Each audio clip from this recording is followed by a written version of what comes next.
Hello everyone, आज का हमारा टॉपिक है दिल्ली सल्तनत की स्थापना को लेकर के, जिसमें तीसरी शासक के तौर पर रजिया सुल्तान थी, जिसका शासनकाल 1236 से 1239 तक, यानी कि इसने दिल्ली सल्तनत पर 1236 से 1239 तक शासन किया था। रजिया सुल्तान गुलाम वंश की शासिका थी, यानी कि दिल्ली सल्तनत की स्थापना पर जो पहला वंश था वो था गुलाम वंश। उस गुलाम वंश की तीसरी शासिका के तौर पर रजिया सुल्तान ने कार्यभार किया था। तो रजिया सुल्तान को हम जो है पॉइंट वाइज डिस्कस करते हैं, जो हमें समझने में भी हेल्पफुल हो और नोट्स बनाने में भी इजीली रहे। तो रजिया सुल्तान इल्तुतमिश की पुत्री थी। अपनी पुत्री की योग्यता के कारण इल्तुतमिश ने रजिया को अपना उत्तराधिकारी चुना। रजिया दिल्ली सल्तनत की प्रथम शासिका थी, यानी कि रजिया सुल्तान जो थी वो दिल्ली सल्तनत की प्रथम महिला शासिका के तौर पर जो है वो उसने दिल्ली की गद्दी को संभाला था।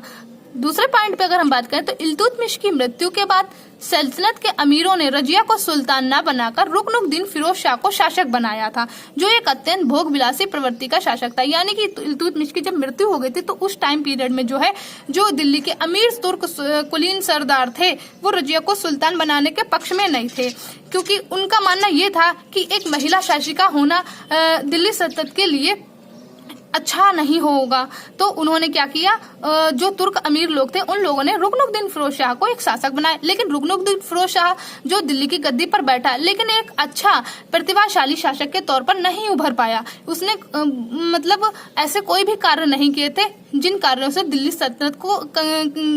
सल्तनत को जो है और अधिक सुदृढ़ बनाया जा सके। तो इसलिए जो है फिरोज शाह को बनाया गया था। लेकिन फिरोज शाह जो बहुत अत्यंत भोग विलास प्रवृत्ति का व्यक्ति था। तीसरे पॉइंट की अगर हम बात करें तो इस दौरान शासन की संपूर्ण शक्ति शाह के हाथ में आ गई थी, यानी कि जो रुकनुद्दीन फिरोज शाह था उसके हाथ में उस टाइम पीरियड में शासन की सारी सत्ता यानी कि सारी पावर उसको मिल गई थी और चारों ओर अराजकता फैल गई, क्योंकि ये बहुत ही ज्यादा भोग विलासी प्रवृत्ति का व्यक्ति था। तो सब जगह क्या हुआ, अराजकता फैलने लगी दिल्ली सल्तनत के टाइम पीरियड पर। इन्हीं सब परिस्थितियों में रजिया जन समूह के सहयोग से सुल्तान बनी, यानी कि जनता के समूह के सहयोग से ही फिर रजिया को जो है दिल्ली सल्तनत का सुल्तान बनाया गया था। फिरोज शाह को हटाकर दिल्ली सल्तनत का सुल्तान जो है फिर रजिया को बनाया गया था।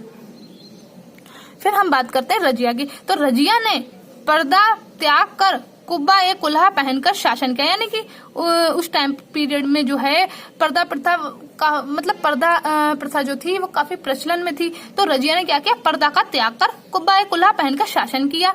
रजिया ने गैर मुसलमानों को शासन के उच्च पद दिए। रजिया ने जो किया अपने शासनकाल में जो तुर्क यानी कि गैर तुर्क मुसलमान थे उनको अपने शासन पीरियड पर शासन के उच्च पद प्रदान किए थे।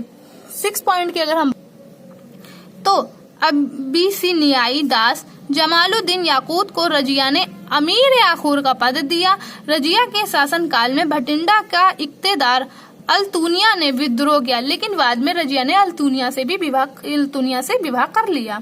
1240 में लाहौर के इक्तेदार कबीर अयाज खान ने विद्रोह किया, उसे दबाने जब रजिया दिल्ली से बाहर गई तो पीछे अमीरों ने बहराम शाह को सुल्तान घोषित कर दिया था। यानी कि 1240 में क्या हुआ, 1240 में जो है लाहौर के जो इक्तेदार था, कौन था उस टाइम पीरियड पर इक्तेदार, कबीर अयाज खान था। तो उसने क्या किया, उसने रजिया को जो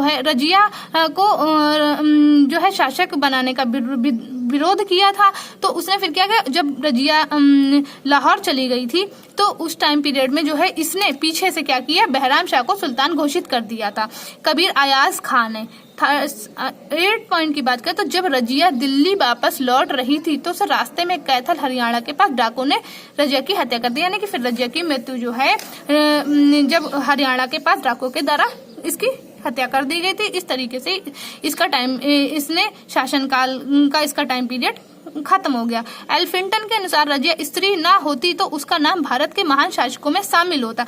एल्फिंटन ने जो है रजिया के बारे में कहा कि रजिया स्त्री ना होती तो उसका नाम भारत के महान शासकों में शामिल होता। रजिया ने अपने सिक्कों पर उम्मदत उल निस्वा की उपाधि धारण करी थी। रजिया ने क्या किया, अपने सिक्कों पर जो है उम्मदत निस्वा